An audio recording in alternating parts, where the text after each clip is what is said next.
Ce soir, le ciel nous présente la plus grande superlune de l'année, et il y a une erreur que presque tout le monde commet sans s'en rendre compte. Un lapsus en apparence minime, mais capable de transformer cette puissante énergie en un véritable chaos. La plupart des gens ne réalisent pas à quel point il est facile de saboter le potentiel de ce moment, simplement en n'étant pas vraiment présent. Une pensée erronée, un rituel exécuté à la va-vite, une émotion non résolue, et, au lieu de booster votre voyage, la lune amplifie vos incertitudes. Beaucoup commettent déjà l'erreur qui transforme cette super lune d'opportunité d'évolution en un tourbillon de frustration, et ils ne s'en rendront compte que lorsque l'énergie frappera fort. Ce soir, il ne s'agit pas d'en faire plus, mais d'être éveillé pendant que d'autres pratiquent la spiritualité en pilote automatique. Si cela vous parle déjà, tant mieux. Parce qu'il y a une erreur que presque personne ne voit, et c'est précisément cela qui transforme cette super lune en un piège, au lieu d'un saut évolutif. Nous ne parlons pas de n'importe quelle lune. Nous sommes confrontés à une charge spirituelle intense, du genre à ne pas toucher à la légère, mais à secouer avec force. Vous ne pouvez pas aborder ce moment avec la même mentalité qu'un cycle lunaire commun. Tout est plus intense, vos intentions, vos émotions, votre vérité intérieure. Si vous êtes en mode automatique, que vous répétez d'anciens schémas ou que vous pensez « j'ai fait ça 1000 fois », vous avez déjà commencé à perdre. Il y a une erreur que presque personne n'admet, même pas soi-même. Certains d'entre vous, au fond, espèrent que rien ne change. Ils veulent grandir, oui, mais seulement ce qui ne bouleverse pas leur zone de confort, ne perturbe pas leur routine, ne les pousse pas vers l'inconnu. Ce désir silencieux de stabilité, cet espoir que tout restera pareil, est le plus gros écueil de cette super lune. Parce qu'elle ne récompense pas le confort, elle l'expose. La pire erreur ce soir est de résister au mouvement qui tente déjà de vous faire avancer. Vous pouvez allumer des bougies, méditer, écrire dans votre journal, mais si au fond vous choisissez la sécurité plutôt que l'expansion, l'énergie stagne tout simplement.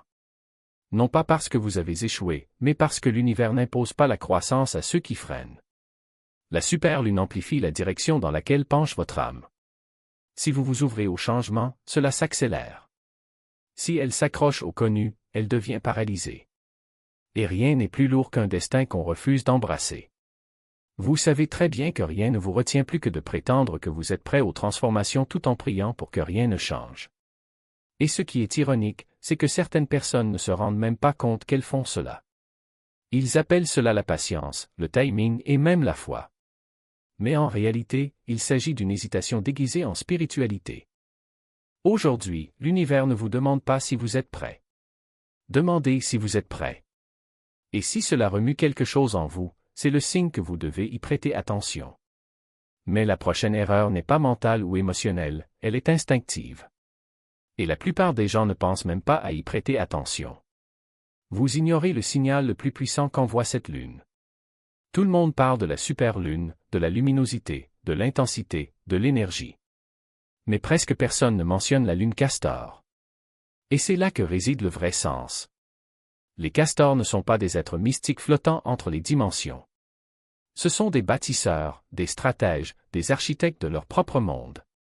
Ils n'attendent pas que la vie change, ils créent les structures qui dirigent le flux. Ils renforcent, préparent, anticipent.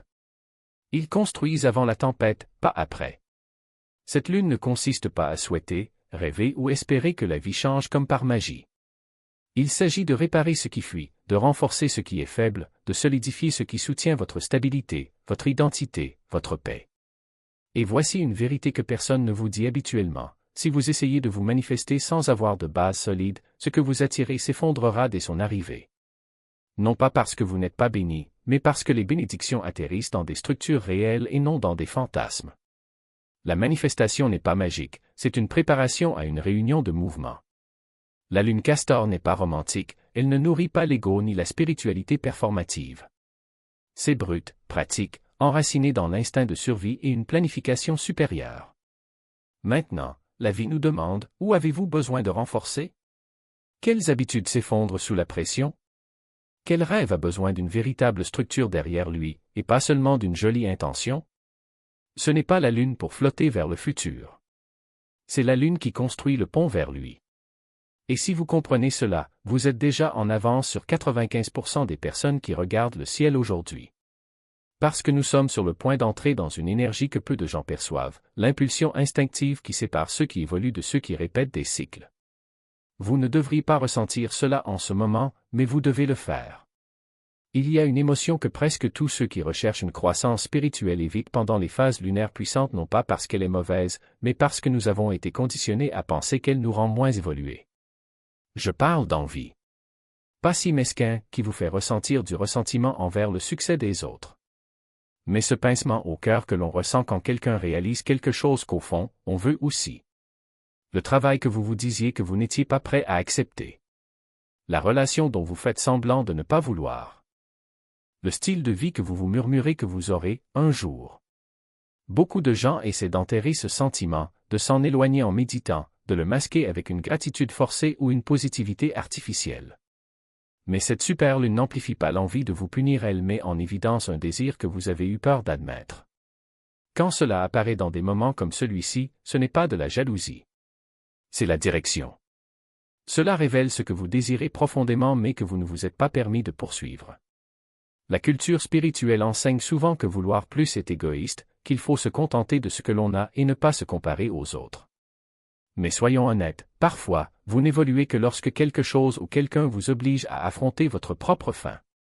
Alors, si aujourd'hui vous ressentez ce malaise, si vous voyez quelqu'un vivre une vie qui touche quelque chose de profond en vous, au lieu d'avoir honte, demandez-vous, pourquoi cela m'a-t-il frappé? Quelle partie de moi a faim de ça? Parce que si vous engourdissez l'envie, vous engourdissez l'ambition. Et si vous anesthésiez l'ambition, vous restez exactement là où vous êtes, c'est ce que l'on appelle l'alignement. L'envie n'est pas un défaut, c'est une boussole indiquant votre potentiel inexploité.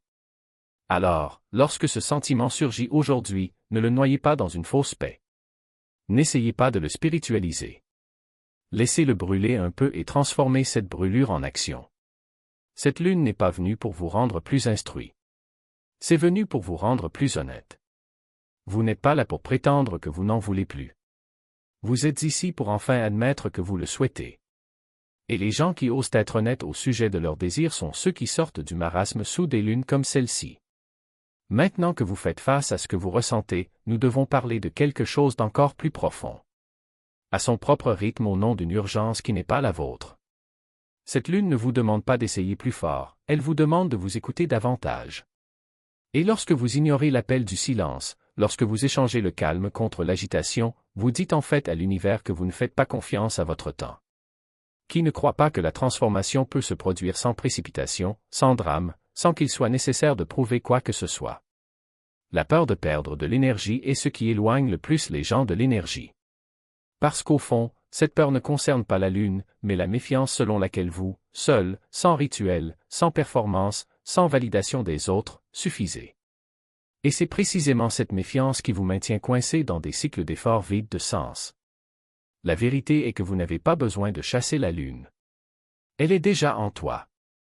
Cela se reflète déjà dans chaque respiration, dans chaque battement de votre cœur, dans chaque pensée que vous essayez d'étouffer avant qu'elle ne devienne des mots.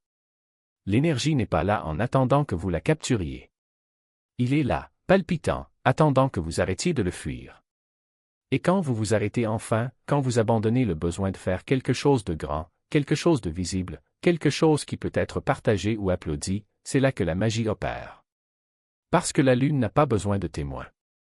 Elle n'a pas besoin de likes, de commentaires, de confirmations. Elle a juste besoin de toi, nu, brut, non déguisé.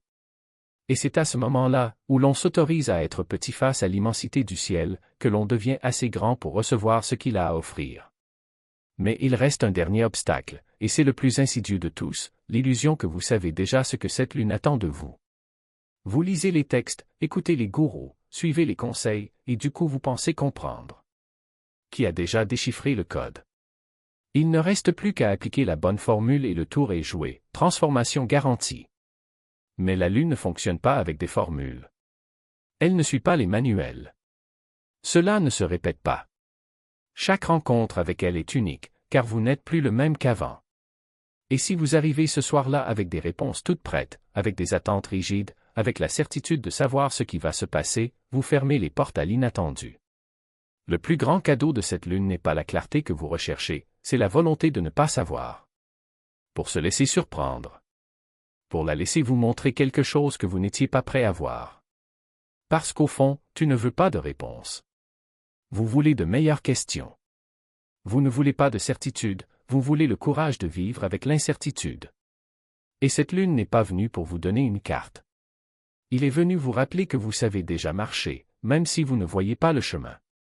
Alors, respirez profondément. Relâchez la commande. Laissons la nuit faire son œuvre. Ne forcez pas. N'interprétez pas. N'essayez pas d'anticiper. Soyez simplement. Et quand l'aube arrivera, quand le poids du jour se dissipera et qu'il ne restera que vous et le silence, c'est là que vous comprendrez, la lune ne vous demandait rien. Elle voulait juste que tu arrêtes de te cacher. Ils ne peuvent pas prétendre qu'ils sont entiers alors qu'ils sont fissurés à l'intérieur. La lune ne se laisse pas tromper par les postures, les belles phrases ou les rituels vides de sens. Il ne veut pas de votre performance spirituelle, il veut votre vérité nue, même si cette vérité est la peur, le doute, l'agitation. Parce que c'est seulement lorsque vous arrêtez de combattre ce que vous ressentez que ce sentiment perd son pouvoir de vous contrôler. Et voici le paradoxe, plus vous essayez de vous forcer à aller bien, plus l'énergie se retourne contre vous. C'est comme tenir une vague avec vos mains, plus vous serrez, plus elle s'échappe, plus elle vous entraîne. Mais si vous vous laissez simplement flotter, si vous vous abandonnez au mouvement, vous découvrez que le courant n'est pas votre ennemi.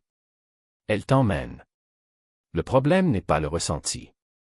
Le problème est de croire qu'il ne faut pas ressentir.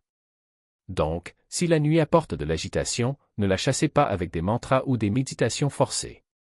Respirez profondément et demandez, qu'est-ce que cette émotion essaie de me montrer? Parce que toute turbulence est une invitation. Un appel pour examiner ce que vous avez évité. Et la lune, avec sa lumière implacable, ne vous laissera pas échapper. Il illuminera tous les coins sombres de votre esprit jusqu'à ce que vous fassiez face à ce qui doit être affronté. Mais ne confondez pas cela avec une punition. Ce n'est pas. C'est un acte d'amour cosmique. Parce que l'univers sait que vous êtes plus grand que vos ombres. Et il ne vous laissera pas vous contenter de moins que ce que vous méritez. Alors, si l'angoisse frappe aujourd'hui, si le doute murmure, si l'ancienne blessure fait à nouveau mal, ne vous battez pas. Ne prétendez pas que vous en avez déjà surmonté. Regardez simplement. Permettre. Et rappelez-vous, vous n'avez pas besoin d'être prêt à commencer. Il vous suffit de commencer à vous préparer. Et quand la nuit cède enfin la place à l'aube, quand le poids de ce qui a été révélé semble trop lourd, ne revenez pas précipitamment à la normale. Ne vous précipitez pas pour remplir le silence de bruit, de distraction, de l'illusion que tout est résolu. Parce que le vrai travail ne se fait pas dans l'intensité du moment, mais le lendemain, quand personne ne regarde, quand les vieilles tentations reviennent et qu'il faut choisir, une fois de plus, entre ce qui est facile et ce qui est vrai. C'est la différence entre ceux qui ressentent uniquement l'énergie de la lune et ceux qui en sont véritablement transformés. Les premiers atteignent le sommet, accomplissent leurs rituels, écrivent leurs intentions et, le lendemain, redeviennent ce qu'ils ont toujours été. Les seconds comprennent que la magie n'est pas dans la nuit elle-même, mais dans ce qu'on en fait après. Dans la manière dont vous portez votre lumière quand personne n'applaudit. Avoir le courage de dire non à ce qui ne vous sert pas, même lorsque le monde insiste pour que vous disiez oui. Dans la discipline d'honorer votre vérité, même lorsque cela ne vous convient pas. Parce que la lune ne te change pas. Il vous montre simplement ce qui est déjà en vous et vous donne la possibilité de choisir quoi en faire. Et ce choix n'est pas un événement. C'est une habitude. Une pratique quotidienne d'alignement, de présence, de refus de retour en arrière. Comprendre qu'évoluer n'est pas une destination, mais un chemin que vous suivez à chaque décision, aussi petite soit-elle. Alors lorsque le soleil se lève et que la magie de la nuit semble lointaine, ne vous y trompez pas, les travaux ne font que commencer. Et la question à laquelle vous devez répondre n'est pas qu'est-ce que j'ai fait sous la lune, mais qui dois-je choisir d'être maintenant qu'elle est partie? Parce que l'univers ne s'intéresse pas à vos moments d'extase. Il s'intéresse à votre cohérence. Dans votre capacité à tenir bon lorsque l'euphorie s'estompe. Dans votre volonté de continuer, même lorsque personne d'autre ne vous regarde. Et c'est là que se produit la véritable transformation. Pas les nuits de pleine lune, mais les jours ordinaires qui suivent. Pas dans des rituels, mais dans des choix silencieux. Pas dans ce que vous dites vouloir, mais dans ce que vous êtes prêt à vivre. Car après tout, la lune n'est pas un spectacle. C'est un miroir. Et ce que cela reflète n'est pas ce que vous voulez être, mais ce que vous êtes déjà et ce que vous êtes prêt à devenir. Vous ne pouvez pas exiger de la clarté tout en exprimant la confusion. Effacez votre fréquence non pas en forçant une positivité artificielle, mais en faisant taire le bruit intérieur. Ralentissez vos pensées, lâchez prise, arrêtez d'essayer de vous aligner et soyez simplement honnête. Lorsque vous relâchez la résistance, les turbulences se dissipent. Lorsque vous arrêtez de mettre en scène la paix trouve enfin un espace pour entrer. Cette lune n'exige pas la perfection, elle exige la vérité.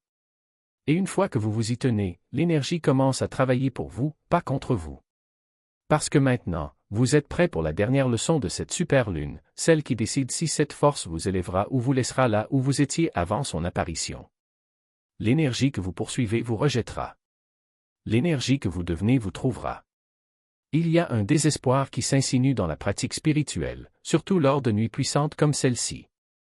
Les gens ressentent l'ampleur de l'énergie et pensent « je dois faire bouger les choses ». Ils commencent à rechercher des signes, à forcer des révélations, à implorer l'univers pour des réponses, des opportunités, de l'amour, de la clarté, tout ce qui confirme que leur chemin est en train de se dérouler. Mais rien ne bloque l'énergie plus rapidement que le désespoir déguisé en dévotion. Cette lune ne récompense pas le désir forcené. Il récompense la certitude incarnée. Si vous recherchez des résultats, vous dites à l'univers que vous ne faites pas confiance à votre propre temps. Si vous implorez l'alignement, vous dites que vous ne pensez pas être déjà aligné. Et si vous forcez les manifestations, vous ne manifestez pas, vous vous battez contre vous-même. Cette lune n'amplifie pas la force. Il amplifie la fréquence. Et voici ce que la plupart oublient, le désir seul ne suffit pas. Ce n'est pas vouloir intensément qui attire quelque chose, mais devenir la version de soi capable de le soutenir. Lorsque vous devenez la personne qui appartient à la vie que vous désirez, la vie vous vient naturellement. Vous n'avez pas besoin de rechercher ce qui est déjà encodé dans votre timeline. Habitez simplement la version de vous-même qui peut le recevoir. La manifestation n'est pas une persécution, c'est une autorisation. Il ne s'agit donc pas ce soir de désespérer d'attirer les choses. Il s'agit de vous aligner si profondément sur qui vous êtes en train de devenir que vos désirs n'ont d'autre choix que de les reconnaître. Arrêtez de tendre la main. Montez vers l'intérieur. Ancrez-vous dans la fréquence de la vie que vous souhaitez, plutôt que de supplier qu'elle arrive. Ce n'est pas une lune à saisir. C'est une lune à enraciner. Vous choisir si pleinement que l'univers n'a d'autre choix que de répondre. Rechercher ce que vous n'êtes pas encore prêt à recevoir conduit à un rejet énergétique, non pas parce que vous n'en êtes pas digne, mais parce que l'univers protège ce qui n'est pas encore stable en vous. Mais lorsque vous devenez indéniable dans votre identité, dans votre clarté, dans votre signal intérieur, ce qui vous appartient ne vous échappe pas. Il est attiré. Cela corrige. Il vous reprend, sans effort, sans tension. Ce soir, ne t'agenouille pas devant la lune. Tenez-vous devant elle comme quelqu'un qui se souvient enfin de qui il est. Ne demandez pas de signe. Reconnaissez que vous êtes le signe. N'essayez pas de forcer l'heure. Devenez la personne pour qui le temps presse. Ne demandez pas à la lune de changer votre vie. Demandez-vous si vous êtes prêt à la laisser entrer. Car au moment où vous arrêtez de courir après et commencez à devenir, la transformation que vous recherchiez depuis si longtemps ne semble plus loin. Cela commence à se dévoiler tel que vous êtes déjà.